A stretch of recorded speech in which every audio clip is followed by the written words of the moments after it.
Shalom.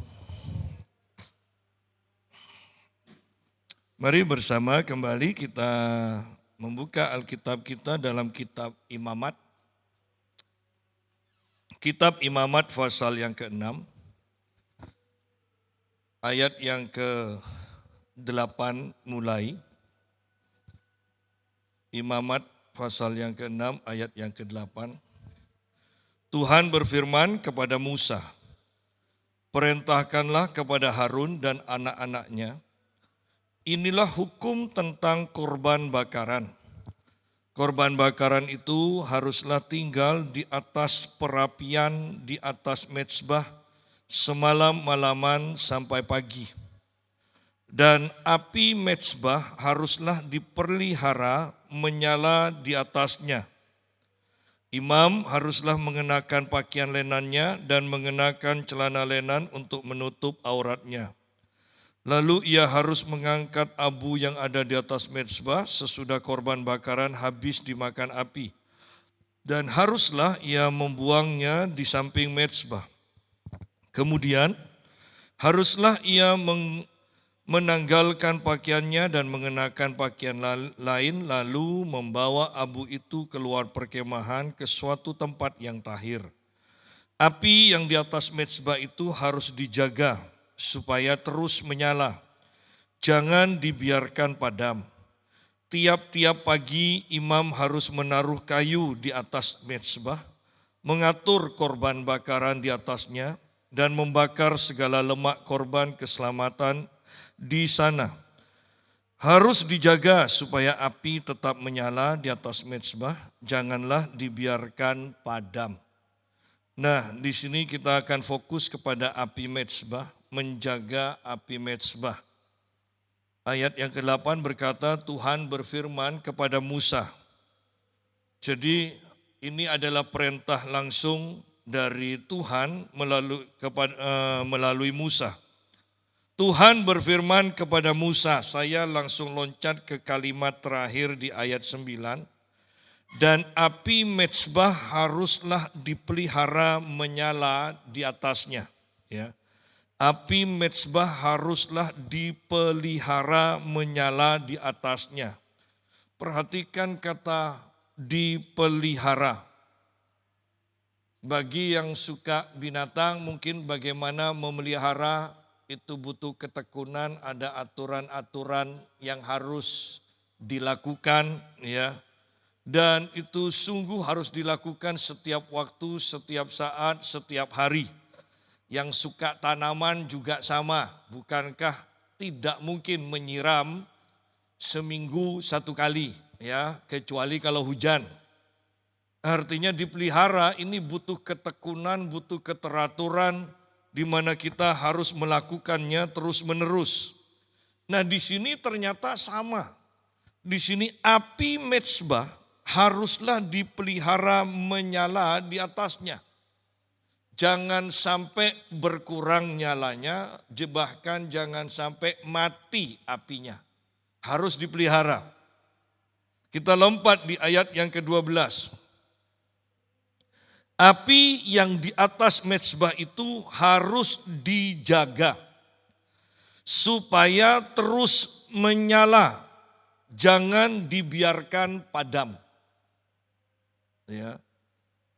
Berarti ada api yang akan padam kalau tidak dipelihara. Bagaimana dengan api Tuhan di dalam kita? Gairah kita kepada Tuhan. Kalau di sini dikatakan jangan dibiarkan padam, berarti juga ada keadaan yang lain, api itu semakin kecil. Belum padam, mungkin kita berkata belum padam Pak, tetapi sudah kecil. Apalagi sampai padam, itu sudah tidak peduli lagi. Masih Kristen iya, tetapi sudah tidak peduli pada segalanya. Gereja sudah ngalami ini, Anda sudahlah bukan urusan saya. Nah ya, ada orang yang sampai seperti itu loh, walaupun Kristen, ya, walaupun beribadah, tetapi kalau sudah diberitahu keadaan gereja atau gereja mau mengadakan kegiatan apa, Itu mereka kata, bukan bagian saya, sudahlah urus sendiri. Pokoknya saya ikut. Nah, itu sebenarnya apinya sudah padam. Ya, apinya sudah padam. Masih Kristen? Iya. Mezbah walaupun apinya sudah padam tetap mezbah. Tapi apinya padam, tidak ada apinya. Ya. Jadi kita harus hati-hati, ini akhir zaman. Kembali saya tidak akan bosan berkata ini akhir zaman untuk mengingatkan kita, untuk mendorong kita supaya kita semakin bersemangat di dalam Tuhan. Ya, keadaan semakin tidak menentu. Ada yang mengatakan Indonesia gelap, ada yang mengatakan kabur raja, ya kan? Bertahun-tahun kita beli Pertamax, ternyata Pertalite yang di-upgrade sedemikian rupa. Ya, kita beli Pertalite dengan harga Pertamax. Bayangkan itu berapa tahun kita membeli Pertalite dengan harga Pertamax. Ya. Jadi keadaan memang tidak baik-baik saja. Bagaimana polisi yang sekarang sedang kebingungan, ya kan, dengan lagu bayar, ya kan. Artinya Anda kalau lihat fenomena seperti ini, Indonesia kacau loh. Ya.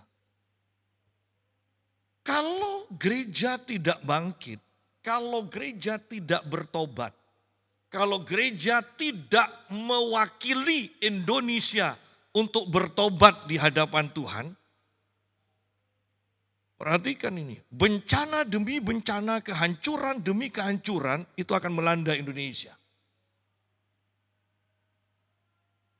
Yang sangat menyedihkan bahkan di dalam kekristenan pun banyak umat Tuhan yang hatinya sudah jauh dari Tuhan. Bagaimana bisa jadi pendoa syafaat yang bisa membawa bangsa ini kepada Allah? Sedangkan kita sendiri untuk membawa hati kita kepada Allah sudah tidak pernah lagi. Ya.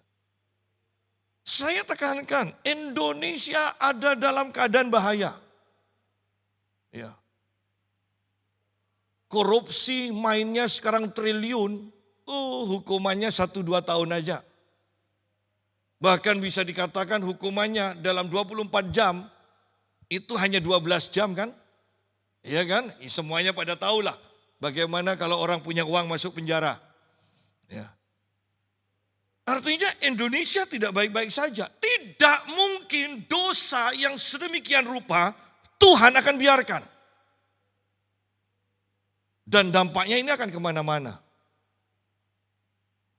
Bagaimana gay sekarang semakin marak bahkan di Indonesia. Ya. Dulu orang kenal Bali aman. Sekarang di Bali dikatakan Bali tidak aman. Kalau ke Bali ada 3 tempat yang harus dihindari karena Anda bisa dirampok, Anda bisa dikeroyok, walaupun hanya sekedar lewat dikatakan. Lalu kalau Bali sudah tidak aman, mau di mana lagi? Ya. Nah, dalam keadaan yang seperti ini, gereja, sungguh-sungguhkah gereja sudah hidup membawa hatinya kepada Tuhan setiap hari, menjaga api itu tidak padam, sehingga nantinya akan pantas layak untuk membawa bangsa ini juga kepada Tuhan. Indonesia tidak butuh orang pandai. Saya selalu katakan, Indonesia butuh pertobatan. Ya. Buktinya Indonesia, Anda bisa bayangkan setiap ada lomba fisika, kimia, segala macam kan, Indonesia pasti juara loh. Itu kelasnya dunia, Indonesia juara. Ya. Indonesia itu butuh pertobatan, bukan orang pandai. Orang pandai banyak di Indonesia. Ya. Oleh karena itu, gereja harus bangkit di akhir zaman ini. Yang saya sangat sedih itu adalah dalam keadaan seperti ini, dalam keadaan di mana Yesus akan segera datang, sepertinya gereja bukannya semakin menguduskan diri, semakin mempersiapkan diri, semakin bergairah akan Tuhan, tetapi sebaliknya gereja semakin mundur. Ya, itu sangat menyedihkan. Ya, sangat menyedihkan dengan berbagai alasan yang pasti kita tahunya gereja semakin mundur. Pak, enggak Pak, banyak megachurch Pak. Sudahlah, megachurch itu bukan jemaat yang baru, tetapi hanya pindahan. Ya. Lebih parah lagi, mereka bergaya sebagai gereja yang memenangkan jiwa. Jadi walaupun itu pindahan dari gereja lain, kalau masuk ke gereja tertentu ini, sekarang satu ini, Anda sudah dibaptis, masuk ke sana harus dibaptis lagi. Ya. Jadi gereja penuh kedagingan. Sehingga gereja belum layak, gereja yang model sekarang, zaman-zaman sekarang ini, belum layak untuk membawa Indonesia dibawa ke hadapan Tuhan untuk diberkati. Ini waktunya pertobatan. Bahkan Alkitab berkata, awas, penghakiman akan dimulai dan itu akan dimulai dari rumah Tuhan. Ya, penghakiman akan dimulai dan itu akan dimulai dari rumah Tuhan. Saya tidak tahu nanti apa yang akan terjadi ketika penghakiman ini sudah dimulai. Ya, nah ayat 12 kembali, api yang di atas mezbah itu harus dijaga supaya terus menyala, jangan dibiarkan padam. Tiap-tiap pagi imam harus menaruh kayu di atas mezbah, mengatur korban bakaran di atasnya, dan membakar segala lemak korban keselamatan di sana. Perhatikan di sini, tiap-tiap pagi imam harus menaruh kayu di atas mezbah. Tiap pagi, saya selalu menekankan bahwa pagi hari, bangun pagi itu sangat penting. Ya, berdoa, membaca firman setiap pagi. Jadi sederhananya, tiap-tiap pagi imam harus menaruh kayu di atas mezbah. Tiap-tiap pagi kita harus berdoa, membuat api di dalam kita itu menyala. Membuat api di dalam kita, gairah akan Tuhan itu semakin besar. Tiap pagi dikatakan, bukan tiap minggu, tiap pagi. Ya, tiap pagi. Dikatakan tiap-tiap pagi imam harus menaruh kayu. Kayu itu bicara apa? Bukankah kayu berbicara pengorbanan Yesus? Anda kalau kita taunya salib, tetapi kalau terjemahan yang benar sebenarnya itu disebutkan kayu. Ya.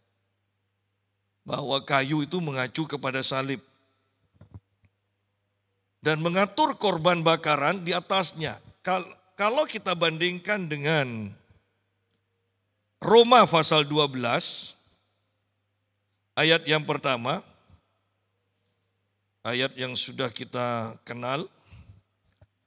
Karena itu saudara-saudara, demi kemurahan Allah, kemurahan Allah dilambangkan dengan apa? Pengorbanan Yesus di atas kayu salib. Dengan memberikan anaknya yang tunggal, mati di atas kayu salib. Demi kemurahan Allah aku menasihatkan kamu supaya kamu mempersembahkan tubuhmu sebagai persembahan yang hidup. Dan tiap-tiap pagi imam haruslah menaruh kayu di atasnya dan mempersembahkan korban. Ya, mempersembahkan korban. Di sini, demi kemurahan Allah aku menasihatkan kamu supaya kamu mempersembahkan tubuhmu sebagai persembahan, sebagai korban yang hidup. Ya. Sebagai korban yang hidup, yang kudus dan yang berkenan kepada Allah, Itu adalah ibadahmu yang sejati. Bayangkan kalau ibadah yang sejati itu sebenarnya persekutuan secara pribadi kita dengan Tuhan. Dan kalau kita mengacu kepada imamat, itu sama saja dengan menjaga api tetap menyala, dilakukan setiap pagi. Versi kitab Roma berkata itulah yang disebut ibadah yang sejati.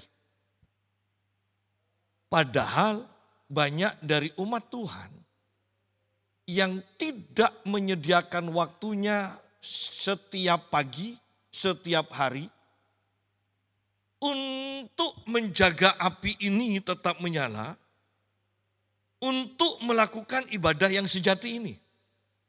Kita tahunya seminggu sekali, pada umumnya kan gitu kan, seminggu sekali. Ya.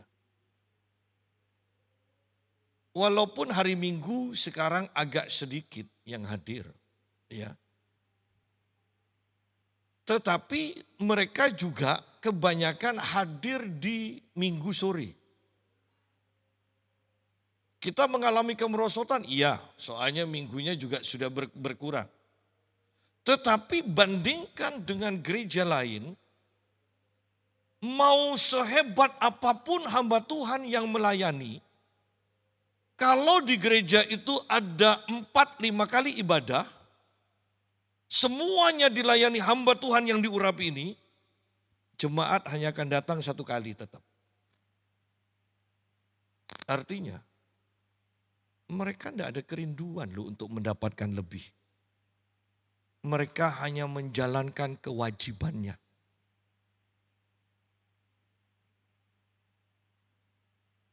Dan bahkan saya menekankan ini adalah ibadah perayaan. Hari Minggu itu perayaan. Setiap pagi di mana kita bersekutu dengan Tuhan tanpa ada orang tahu. Itulah yang disebut ibadah yang sejati. Pak, berat Pak. Saya bisanya bangun jam 8 pagi. Itu kalau ukurannya adalah dirimu sendiri dan kebiasaanmu. Tetapi kalau ukuran kita adalah kemurahan Allah, bahwa Allah sudah memberikan putranya yang tunggal untuk mati menggantikan kita. Kalau itu ukuran kita, maka bangun pagi itu sepertinya bukan pengorbanan bagi kita. Tidak ada apa-apanya. Ya. Bandingkan satu pribadi menyerahkan nyawa diganti dengan kita hanya bangun pagi. Tidak ada apa-apanya. Jadi kalau kita menyadari besarnya kasih Allah yang sudah dinyatakan kepada kita, bangun pagi-pagi buta setiap hari, itu bukan pengorbanan lagi. Kalau dibandingkan dengan pengorbanan Allah, itu bukan pengorbanan. Oleh karena itu disebut ibadah, itu ibadahmu. Ibadah yang sejati. Sayangnya banyak jemaat Tuhan yang tidak melakukan ibadah yang sejati. Hanya ibadah perayaan hari Minggu. Ya. Bahkan banyak umat Tuhan yang tidak pernah bertemu dengan Tuhan secara pribadi. Kan tidak mungkin kan? Secara rame-rame seperti ini kemudian Tuhan akan berurusan dengan kita secara pribadi. Kita kalau mau ngomong secara pribadi, tidak ada orang lain yang ada di sekitar kita. Ya. Sama dengan Tuhan. Kalau kita mau berurusan dengan Tuhan secara pribadi, Yesus katakan, masuk ke dalam kamarmu dan kunci pintu. Baru engkau akan mempunyai waktu secara pribadi dengan Tuhan. Tanpa berbicara dan menyediakan waktu secara pribadi, maka kita tidak akan pernah tahu rahasia-rahasia Tuhan. Ya. Kita hanya taunya hura-hura di dalam gereja, bersukacita. Ya. Tetapi tidak pernah sampai urusan hati ke hati. Jadi di sini kitab Roma menjelaskan, karena itu saudara-saudara, demi kemurahan Allah, aku menasihatkan kamu supaya kamu mempersembahkan tubuhmu sebagai persembahan yang hidup. Apakah terlalu berat, terlalu besar yang sudah kita lakukan kalau kita bangun setiap pagi untuk berdoa? Kalau dibandingkan kemurahan Allah. Apakah terlalu berat beribadah seminggu 2 kali, 3 kali? Kalau dibandingkan, ya kan? Kalau dibandingkan dengan kemurahan yang Allah nyatakan. Tetapi kalau itu kita tidak mengerti, tidak membayangkan tentang kemurahan Allah, apa yang sudah dilakukan Allah bagi kita, maka kita sudah akan bangga dengan apa yang kita sudah lakukan untuk Tuhan. Ibadah seminggu 1 kali. Seakan-akan sudah melakukan pengorbanan yang sedemikian besar. Kalau itu tidak dibandingkan dengan kemurahan Allah. Tetapi kalau kita membandingkan dengan kemurahan Allah, kita akan katakan tidak ada apa-apanya yang aku lakukan. Ya. Ibadah yang sejati. Kembali kepada kitab Imamat pasal yang ke-6 tadi.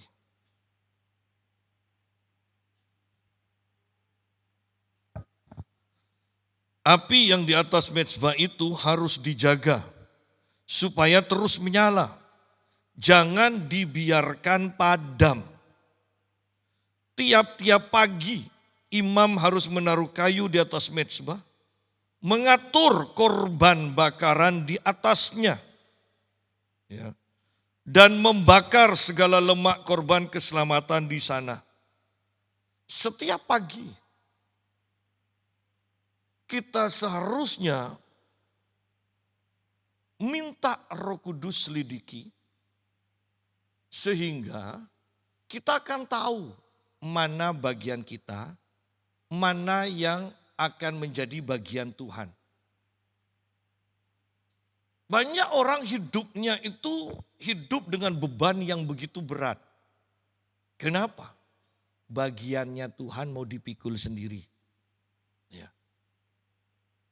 Sering orang-orang mengeluh kepada saya, masalahnya ini. Nasihat saya hanya begini. Berdoalah, bawa dalam doa, nangis sejadi-jadinya dalam doa itu. Tapi selesai berdoa, hiduplah dalam kehidupan nyata, lupakan semuanya, bersukacitalah, ya. Anggap itu sudah selesai. Nanti kalau masuk dalam kamar doa lagi, baru nangis-nangis terus. Ya. Banyak orang Kristen itu semua masalah yang sudah diserahkan ke Tuhan pun tetap dibawa. Sehingga setiap ketemu sama orang itu bukan manggut-manggut, geleng-geleng. Ya. Kenapa? Wah, tidak selesai. Masalahnya besar. Ya. Ingat, apa yang bagian Tuhan, lemak itu serahkan ke Tuhan. Jangan dimakan sendiri. Ya. Ada hal-hal yang itu bukan urusan kita, itu urusan Tuhan. Ya. Kadang saya perhatikan pendeta-pendeta pun lucu. Alkitab itu suruh kita menumpangkan tangan pada orang sakit. Tapi ada yang sampai ditepuk, didorong, dipijat-pijat. Ya. Lu Alkitab bilangnya tumpangkan tangan. Ya. Urusan kita itu melakukan dan percaya saja. Tetapi yang menyembuhkan itu adalah Tuhan. Sampai ada orang di Tuban dilayani seorang pendeta yang terkenal dalam hal pelepasan. Dia ngusir setan, tapi orangnya ini yang diusir setannya tidak manifestasi. Mungkin karena gengsi harus manifest kan, supaya kelihatan gagah. Kalau saya sih kalau tidak manifest, puji Tuhan lebih cepat selesai pulang. Itu sampai hidungnya dipencet loh. Sambil didorong hidungnya dipencet. Akhirnya karena begini kan tidak bisa nafas. Nah katanya itu manifest. Ada setannya itu. Nah. Ayo, itu bukan bagian kita untuk membuat orang manifest. Tugas kita hanya tumpang tangan, tugas kita hanya ngusir setan. Ya. Selebihnya Tuhan yang bekerja. Tidak usah dibantu dengan mencet hidung segala macam, ya kan. Demikian pula dalam kita memikul beban hidup. Nangislah sejadi-jadinya, tapi serahkan juga pada waktu engkau menangis dalam waktu doamu itu kepada Tuhan. Setelah keluar dari ruang doamu, sudah lupakan itu, bersukacitalah. Kalau Anda terus sudah di dalam kamar doa nangis, sampai keluar pun masih terbeban, geleng-geleng kepala terus. Akhirnya semua peredaran darahmu kacau, hormonmu kacau, kok sakit. Padahal Allah menginginkan kita itu sehat. Ya. Allah menginginkan kita sehat. Oleh karena itu lemaknya jangan dimakan, serahkan ke Tuhan. Ya. Kalau lemaknya dimakan kolesterol. Ya, itu bagian Tuhan loh. Di sini aja kan kita lihat Tuhan berkorban loh. Oh, lemaknya serahkan ke Tuhan katanya. Ya. Sekarang kan enggak kan, sate tanpa lemak katanya. Enggak harum. Iya. Iya, nikmati itu harum terus. Ya. Di sini dikatakan dan membakar segala lemak korban keselamatan di sana. Ayat 13. Harus dijaga supaya api tetap menyala di atas mezbah, janganlah dibiarkan padam. Anda bisa bayangkan dalam satu perikop yang pendek ini, penekanannya ayat 9 mengatakan api mezbah haruslah dipelihara menyala di atasnya. Api itu harus terus menyala. Ayat 12 api di atas mezbah itu harus dijaga supaya terus menyala. Ayat 13 harus dijaga supaya api tetap menyala di atas mezbah. Nah, yang lebih berbahaya lagi adalah ketika api itu padam, seringkali orang itu tertipu dengan membuat api sendiri, bukan api Tuhan. Ya. Almarhum Petrus Agung berkata begini, ketika saya awal-awal pelayanan, saya akan selalu berdoa kepada Tuhan, saya berpuasa, baru kemudian saya melayani Tuhan. Dan Tuhan bekerja luar biasa. Yang harus saya hati-hati, dia bilang, sekarang dengan pengalaman saya bertahun-tahun menyampaikan firman, dia bilang, saya harus hati-hati. Bahwa saya bisa saja sekarang melayani, menyampaikan firman tanpa persiapan, dan orang tidak akan tahu bedanya, bahwa saya itu melayani dengan pengurapan atau dengan keahlian. Kan sudah bertahun-tahun saya terlatih menyampaikan firman, dia bilang. Saya punya keahlian untuk menyampaikan firman. Saya punya keahlian untuk menggerakkan emosi jemaat, dia bilang. Kalau saya tidak hati-hati di sini, saya bisa terjebak dengan melayani Tuhan dan jemaat berdasarkan keahlian lagi. Keahlian, bukan lagi dengan pengurapan dari Tuhan, dia bilang. Ya. Bahwa bahayanya orang yang apinya itu sudah padam, mereka akan berusaha untuk menghidupkan api itu kembali dengan kekuatannya sendiri. Anda lihat bahwa yang Tuhan inginkan dalam setiap ibadah, kalau di dalam perjanjian lama, itu adalah kemuliaan Tuhan dinyatakan, sehingga roh takut akan Tuhan akan menguasai umat Tuhan. Kalau dalam perjanjian baru, dalam setiap ibadah, di mana Yesus hadir, di sana ada mujizat, segala macam. Ya. Bandingkan dengan keadaan gereja sekarang, kemuliaan Tuhan tidak ada, digantikan dengan suasana gereja yang redup, remang-remang, ya kan? Itu kan sebenarnya berusaha untuk menggantikan kemuliaan Tuhan itu. Karena kemuliaan Tuhan sudah tidak ada, mereka berusaha bagaimana ya supaya anak-anak muda tetap tertarik ke gereja. Ya. Digantilah dengan usaha dari manusia. Ini api asing. Ini api asing. Ya. Berusaha dengan segala macam cara. Kemuliaan Tuhan sudah lenyap. Ada yang berusaha memakai jubah ini segala macam. Ada yang pakai bendera segala macam. Itu apa? Itu api asing di mana itu sebenarnya mereka buat karena mereka sudah tidak punya api Tuhan. Api Tuhan sudah padam dalam kehidupan mereka. Sekarang mereka membuat api asing ini loh untuk menggantikannya. Ya.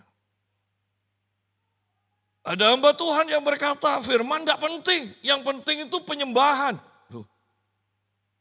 Anda akan menemukan banyak keanehan-keanehan kalau Anda berkecimpung di dalam berbagai gereja. Ya.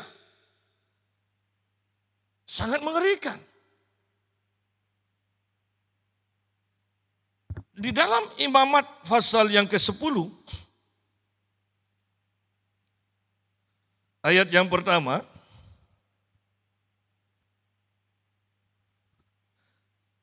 kemudian anak-anak Harun, Nadab dan Abihu, masing-masing mengambil perbaraannya, membubuh api ke dalamnya, serta menaruh ukupan di atas api itu. Dengan demikian mereka mempersembahkan ke hadapan Tuhan api yang asing yang tidak diperintahkannya kepada manusia. Maka keluarlah api dari hadapan Tuhan. Nah, ini api dari Tuhan. Lalu menghanguskan keduanya sehingga mati di hadapan Tuhan.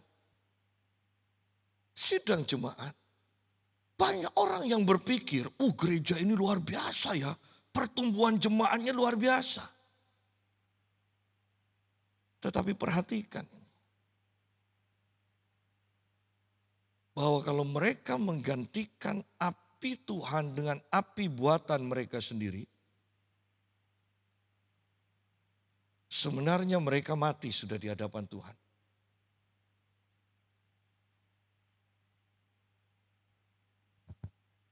Tuhan tidak mau kita memakai api buatan kita sendiri. Kembali kepada pelajaran yang sudah lama kita pelajari tentang persembahan Kain dan Habil. Dulu saya diajar oleh guru sekolah minggu, persembahan Habil itu asapnya terus naik ke atas. Kalau persembahan Kain itu asapnya naik kemudian celenok. Turun lagi ke bawah katanya. Ya. Padahal bukan seperti itu. Bahwa persembahan Habil ketika sudah dipersembahkan. Allah menyambar dengan apinya dari surga. Sehingga Kain pun tahu kok hanya persembahan Habil yang disambar api dari surga. Kain pun tahu bahwa persembahannya tidak diterima, persembahan Habil yang diterima. Ketika Elia membuat mezbah dan menaruh korban di atasnya, api itu menyambar dari surga. Bukan Elia yang bakar sendiri. Demikian pula di awal kemah suci dibuat, ditahbiskan, itu api Tuhan yang menyambar ke atas mezbah. Dan orang-orang ngambil api itu dari api Tuhan ini loh. Ya. Bukan buat sendiri. Masalahnya di sini Nadab dan Abihu tidak mengambil api yang sudah menyambar dari surga yang ada di mezbah itu, tetapi mereka buat api sendiri. Dan tidak main-main loh. Mereka mati. Bagaimana dengan Ananias dan Safira? Bukankah gereja pada waktu itu dipenuhi dengan api kemuliaan Tuhan? Ketika Ananias dan Safira berbohong di hadapan Allah, maka api Tuhan menyambar mereka dan mereka mati. Gereja sebenarnya kalau kita mau jujur, banyak gereja yang sudah mati sekarang. Mereka tidak menjaga kekudusan lagi, yang penting jemaat bertambah. Mereka tidak menjaga kesederhanaan. Mereka saling menampilkan, yang satu pakai, ya kan, baju, ada pendeta yang kalau khotbah itu ditunjukkan. Saya ini orang yang diberkati Tuhan. Anda tahu sepatu saya harganya berapa? Wow. Ada yang seperti itu loh. Kenapa? Apinya sudah padam. Bukan mengecil lagi. Mereka sekarang mengganti dengan api asing. Ya. Daripada melatih jemaat untuk murah hati. Gereja punya program. Bedah rumah. Bahkan lebih lagi terlalu bedah masjid. Oh. Sudah jemaat. Tuhan tidak akan seperti itu. Tuhan akan melatih perorangan sehingga setiap umat Tuhan mempunyai hati yang suka memberi.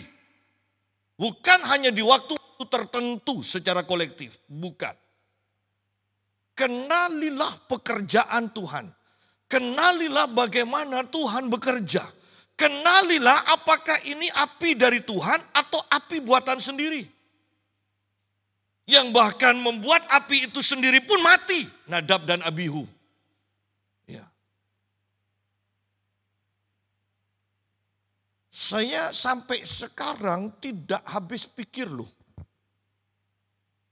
Kalau gereja itu dalam setiap ibadah remang-remang. Itu kan hanya dunia malam saja kan yang seperti itu. Bagaimana bisa gereja seperti itu? Pak, itu kan untuk anak-anak muda, Pak. Buktinya orang-orang tua juga ada. Kalau saya lebih condong begini, loh, kalau memang anak-anak muda itu terima Tuhan Yesus, seharusnya kehidupan lama mereka disingkirkan. Dan mereka harus membiasakan diri hidup dalam dunia terang ini. Bukan membawa dunia malam itu ke dalam gereja. Sekarang bahkan sudah ada orang yang mengatakan diskotik dalam gereja. Ya. Sangat mengerikan, nama Tuhan dihujat. Tetapi para pendeta tidak peduli, yang penting banyak jemaat, banyak persembahan. Ukurannya itu, pertanyaannya adalah begini. Di manakah kekudusan? Masih adakah kekudusan? Kalau kita memang orang yang sudah lahir baru dipenuhi Roh Kudus, engkau akan berpakaian yang pantas dalam setiap ibadah. Iya kan? Jadi kita lihat di sini bahwa gaya kita ketika ibadah pun kan kelihatan.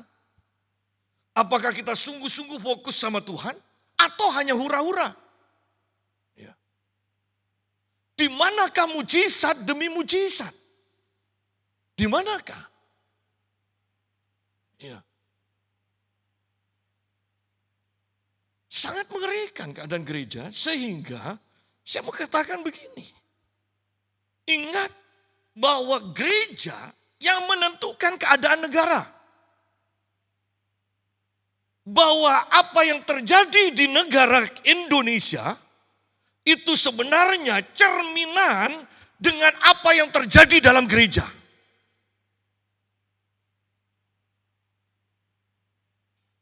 Bukan gereja yang dipengaruhi oleh negara, bukan. Keadaan di negara kita adalah cerminan keadaan gereja. Ya. Jadi betapa parahnya sebenarnya gereja di Indonesia. Ngeri. Banyak yang hanya basa-basi. Seperti yang saya katakan. Teman saya Bapak Eko mengundang hamba Tuhan dari denominasinya yang jemaatnya ribuan. Bahkan bukan ribuan, puluhan ribu. Katanya Pak Yusa, katanya. Dia lebih suka pelayanan ke gereja yang kecil di desa. Dan saya undang, mau Pak. Saya katakan kepada Pak Eko, saya jamin tidak akan datang. Enggak Pak, ini Pak sudah jadwalnya. Saya jamin tidak akan datang. Pas waktunya, selesai keesokan harinya saya telepon. Pak Eko bagaimana? Enggak Pak, ada halangan, ada acara lain yang tidak bisa ditinggalkan.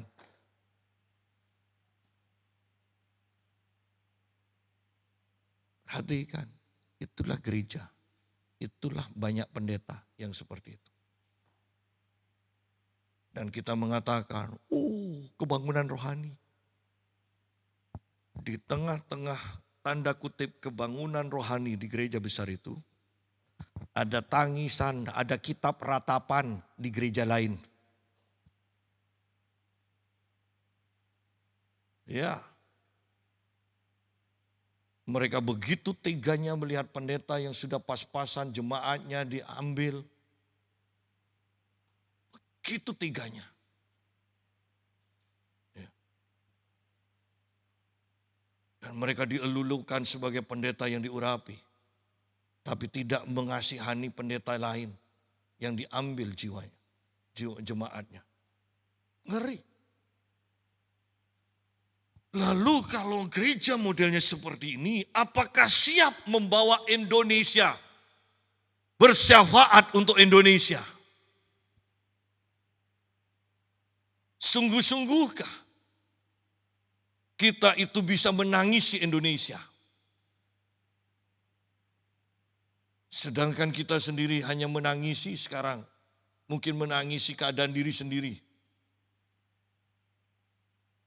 Sangat mengerikan, sangat mengerikan. Api itu sudah padam. Dan digantikan dengan api asing.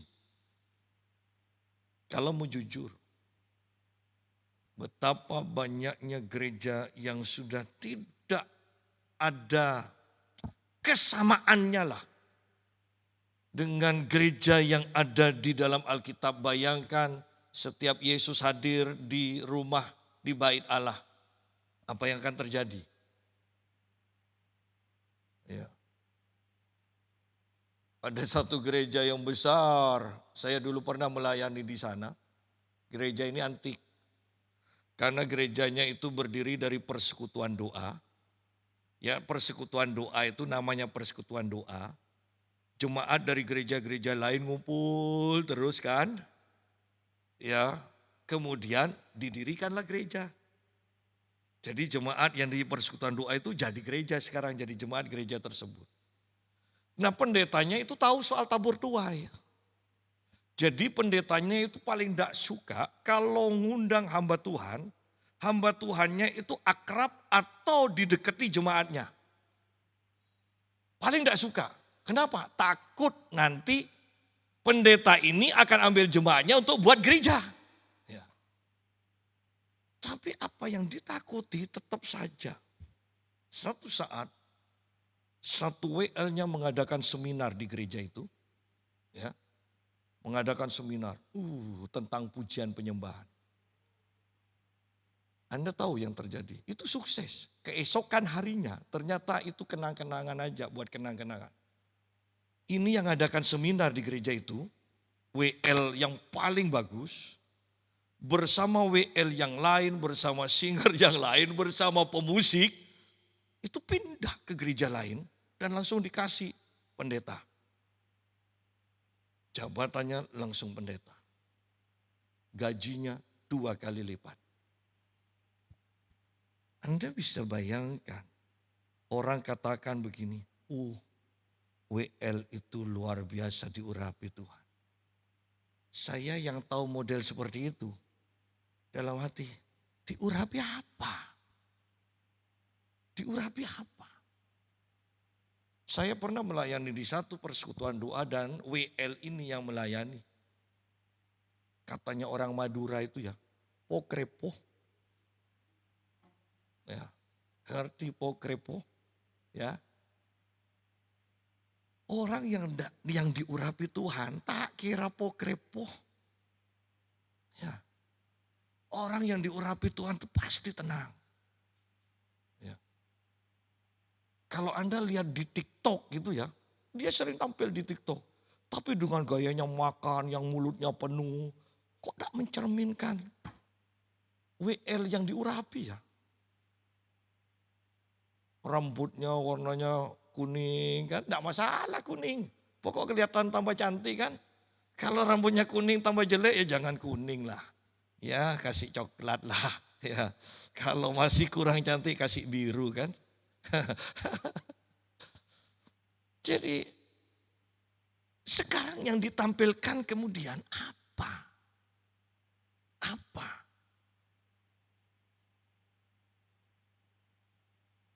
Gereja sekarang jarang sekali gereja besar itu menyinggung atau berkhotbah tentang dosa.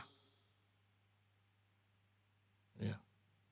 Seorang hamba Tuhan berkata, kalau gereja tidak menegur dosa, padahal pekerjaan Roh Kudus adalah menegur dosa, itu membuktikan gereja tersebut tidak ada Roh Kudus. Jadi betapa mengerikan. Kalau kita lihat di sini, di dalam kitab Roma pasal 12.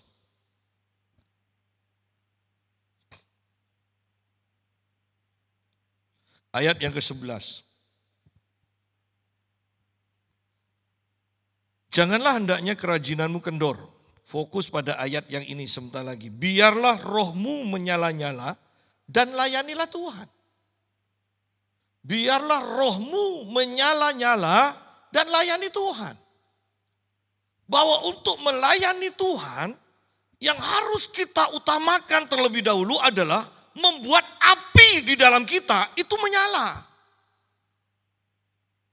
Kalau api di dalam kita tidak menyala, gairah kita tidak ada akan Tuhan, dan kita paksakan untuk melayani, saya mau tekankan bahwa itu menandakan engkau melayani dengan api asing, dengan keahlian, bukan dengan api Roh Kudus. Ya. Biarlah rohmu menyala-nyala, jangan padam, baru melayani Tuhan dengan roh yang menyala-nyala itu. Biarlah rohmu menyala-nyala dan layanilah Tuhan. Ada orang yang sadar rohnya itu tidak menyala. Bagus juga sadar. Artinya begini, kalau ada orang minta dilayani pelepasan, hamba Tuhan ini akan berkata, itu sukar, itu butuh persiapan. Tunggu ya 3 hari lagi ya, datang untuk didoakan. Om mau puasa dulu. Nah, berarti kan ini tidak ada persiapan, masih mau persiapan. Berarti apinya itu sudah mengecil atau padam, mau dibangkitkan lagi. Ya. Tugas si om ini adalah berdoa berpuasa. Tetapi kalau api sudah padam, apakah bukan belum tentu api itu dalam 3 hari diturunkan oleh Tuhan kan? Anda yang tahu bagaimana dulu menyala-nyala kemudian pernah agak drop sedikit.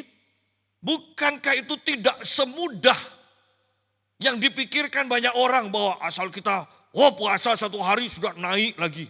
Oh belum tentu, belum tentu. Kadang kau harus menangis sampai berminggu-minggu. Itu pun ketika hadir belum tentu stabil seperti dulu. Ya. Oleh karena itu jangan sampai kendor, karena untuk membangkitkan lagi, untuk membuat stabil yang baru bangkit ini sukar. Sukar. Biarlah rohmu menyala-nyala dan layanilah Tuhan. Bahwa ketika kita sungguh-sungguh manusia roh di mana api Tuhan itu menyala dengan kuat di dalam kita, Anda akan bisa membedakan pelayanan yang diurapi atau pelayanan dengan api asing. Anda akan bisa membedakan bukan karena besar kecilnya, apakah gereja itu dipenuhi dengan hadirat Tuhan, atau itu adalah keadaan yang memang dibuat sedemikian rupa oleh orang-orang yang berpengalaman. Ya. Tidak salah dengan kemajuan musik. Tetapi tahukah Anda bahwa di gereja-gereja besar, itu setiap ibadah dijalankan, ada soundman yang sangat ahli. Kapan drum harus dinaikkan, kapan drum harus diturunkan. Kapan keyboard harus dinaikkan, kapan WL harus dinaikkan, kapan singer harus diturunkan. Dan itu mereka dengan keahlian itu membuat musik itu bisa menjamah jiwamu. Ingat, bukan roh, tetapi jiwamu yang dijamah. Dan kau mungkin bisa terbawa sedemikian rupa bahkan menangis.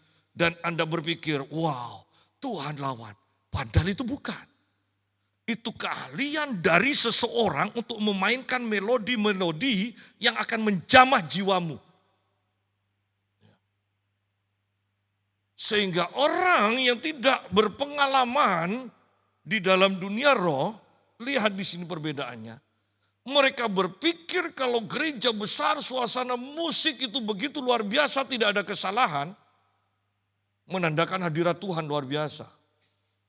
Dibandingkan dengan gereja kecil, jemaat sedikit, WL juga hanya taunya kunci Inggris, ya kan? Tidak masuk-masuk, ya. Dan kemudian kita katakan, tidak ada urapan. Oh, bukan seperti itu. Pengurapan api Tuhan tidak ditentukan oleh keahlian seseorang. Ya. Smith Wigglesworth ketika bernyanyi, suaranya jelek dikatakan. Dan Smith Wigglesworth mengakui suaranya jelek. Orang yang mendengar mengakui suaranya jelek. Tetapi ketika didengarkan masuk bait selanjutnya, bait diulangi. Tiba-tiba semua orang yang berdiri itu langsung tersungkur, nangis. Di satu kapal semuanya bertobat.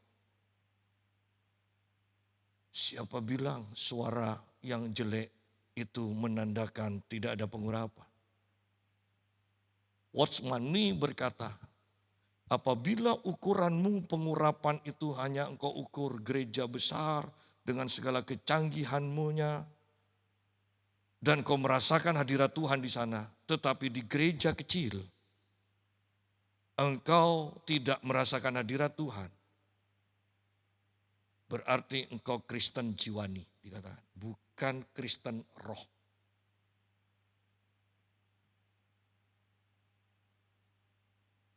Dan tidak banyak umat Tuhan yang punya kepekaan untuk menilai hal seperti ini. Orang malah masuk dalam jebakan takut dengan kata, jangan menghakimi. Padahal Alkitab berkata di dalam kitab 1 Korintus, manusia rohani menilai segala sesuatu. Perhatikan, bukan menghakimi, menilai. Menilai. Dan ini akhir zaman. Anda akan lihat bagaimana kalau Indonesia, kalau gereja tidak bertobat, penghakiman Tuhan akan segera dimulai. Bahkan tidak akan sampai ke tahun depan. Saya berani jamin bahwa tahun ini pun penghakiman Tuhan akan segera dimulai. Ya, itulah yang akan terjadi. Ini bukan waktu yang baik-baik saja. Tahukah Anda bahwa kadang Tuhan bisa berbicara melalui keadaan, melalui anak kecil, melalui bahkan orang yang tidak beriman.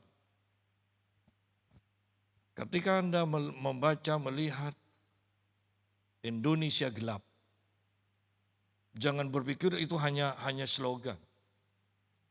Bisalah menangkap pesan Tuhan sekalipun itu disampaikan oleh siapa saja. Iya, Indonesia gelap. Dari dulu pun sudah gelap. Bayangkan, koruptor kalau sudah ketangkap pakai jaket kuning itu bisa dada-dada. Apa enggak gelap Indonesia? Sampai sekarang hanya untuk hukum mati gitu aja enggak ada. Koruptor. Bagaimana Indonesia bisa berbenah? Kecuali pertobatan massal terjadi di Indonesia. Bagaimana Indonesia akan bertobat kalau gereja tidak punya kelayakan untuk membawa Indonesia ke hadapan Allah? Bagi kita saat ini, mari selidiki. Api Tuhan di dalam kita masihkah menyala? Api Tuhan dalam kita menyala atau padam? Apakah setiap pagi kita masih bangun untuk membuat api itu, untuk memelihara api itu terus menyala? Atau kita sudah mulai lengah? Atau kita sudah mulai mengurangi? Hari ini pelihara api, besok libur, besok lusa pelihara lagi. Ya. Biasanya kalau sudah dikurangi ya, biasanya nanti lenyap. Ya. Coba lihat, kaum wanita dulu kan setiap minggu kan, kemudian sebulan sekali. Bukannya tambah banyak yang hadir, tambah sedikit. Ibadah, kalau ada orang yang tidak ibadah 1 bulan, untuk memulai ibadah lagi, sukar. Sama kok, orang olahraga coba berhenti sebulan, untuk memulai lagi sudah malas. Oleh karena itu jangan kendor, tetap lakukan dengan tekun.